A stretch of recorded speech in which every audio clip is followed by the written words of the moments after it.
What points, lines, and planes are found in nature?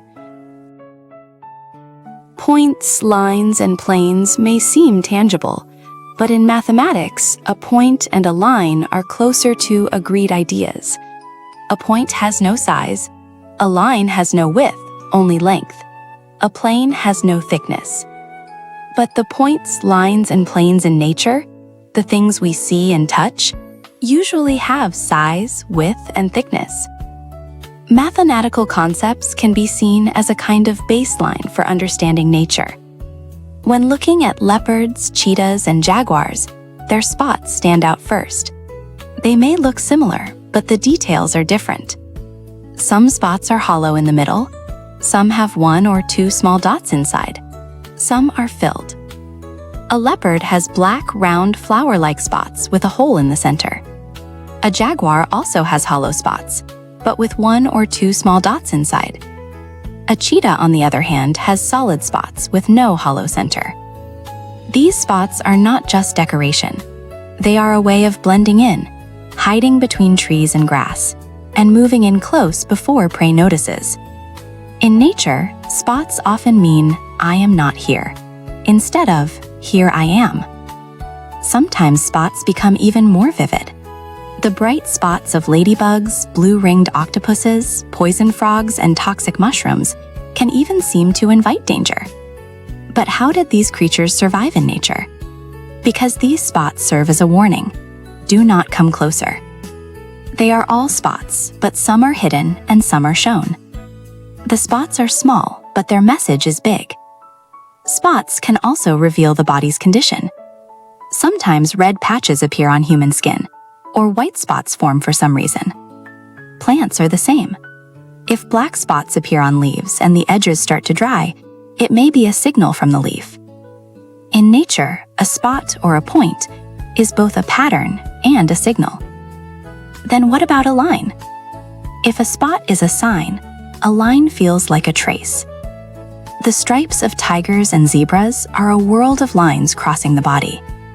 The horizon where sea meets sky is a line that becomes clear only from afar. When ants march in a row, we see a line. When a morning glory line stretches towards something, a line appears. A line is a path made by movement. Rivers wind as they flow, tracing curves. Snail shells grow in spirals. A tree's rings are one of those lines too. Follow the layered circles, and we can see the time the tree has lived.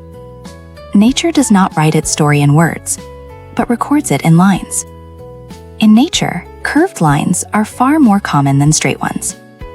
Look closely, and even what seems straight is slightly curved and uneven. See the winding river, the endlessly swelling sea, the clouds drifting in the sky. All are made of beautiful curves.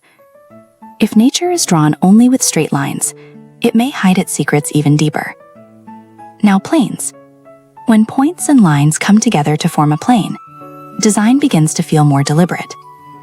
Shapes we often find in nature are triangles, hexagons, and forms close to circles. Once a triangle holds its shape, it does not bend easily. That is why triangles appear so often in strong structures. A bell pepper is hollow but firm. It is supported by triangles inside. Honeycombs are hexagons.